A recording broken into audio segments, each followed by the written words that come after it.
Hey folks, welcome, and today we're going to be talking about how to properly expose, how to set your exposure, your f-stop, on your motion picture regular 8mm camera or 16mm camera. We're not talking about Super 8 because almost all Super 8 cameras are auto. A-U-T-O. Auto. Our recommended film is our 40 ISO film, but there are some film types that people really look for, like Ektachrome, and that only comes in 100 ISO. The film sensitivity, the ISO is a little high. Aperture is a lens setting that you set, also called f-stop, on your lens, and that opens and closes, letting less or more light to hit your film. You have to adjust this manually. The printed on guide that is on almost all cameras, because that will steer you wrong. So if you go by these guides on this camera, like here's Bright Sun f11, that will horribly overexpose your 100 ISO film. So what to do? The thing to do would be to use a light meter or light meter app.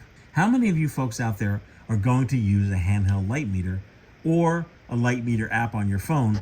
What we have come up with is a sticker. So if you're shooting ISO 100 film, and we have a variety of it at the FPP, in 16mm and 8mm, we have black and white 100, black and white 100 reversal.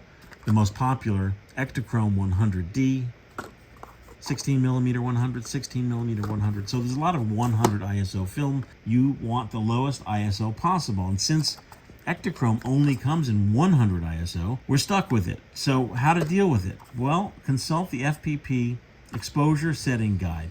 Now, assuming that you're shooting at 16 frames per second, which most of these early wind-up cameras are exposing your film at 16 frames per second, all you need to do is take our sticker, which will not be this big, and stick it on the side of your camera if you're using 100 ISO film. If you're using our recommended 40 ISO film, guess what? We have a sticker for that, and this is actual size. Bright Sun, set your lens to f22. Now, what if your lens, let's take a look. Let's look at a lens.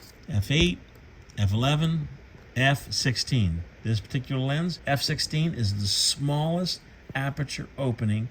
So what to do if you need f set to f22? Yeah.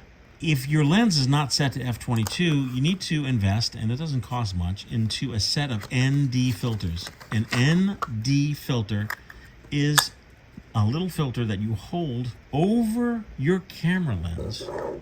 And what it does is, this is an ND2 filter, which cuts down one f-stop. So if your camera only goes to f16, by holding this over your lens, it is now the equivalent of f22. Bright Sun, set to f22. No f22, set to f16 with an ND filter over the lens. What if you don't use the ND filter in broad sun? Your film will be overexposed. Shade, we're in a little better situation with shade with 100 ISO film. Set it to f11. Indoors, set to f1.9 and use a light panel. Definitely use supplemental light if you're shooting anything indoors. So that's it. It's very important. Next to loading your film, it's the most important thing regarding shooting movies on film. Question, Michael at filmphotographyproject.com. I hope this was helpful, and we'll see you soon.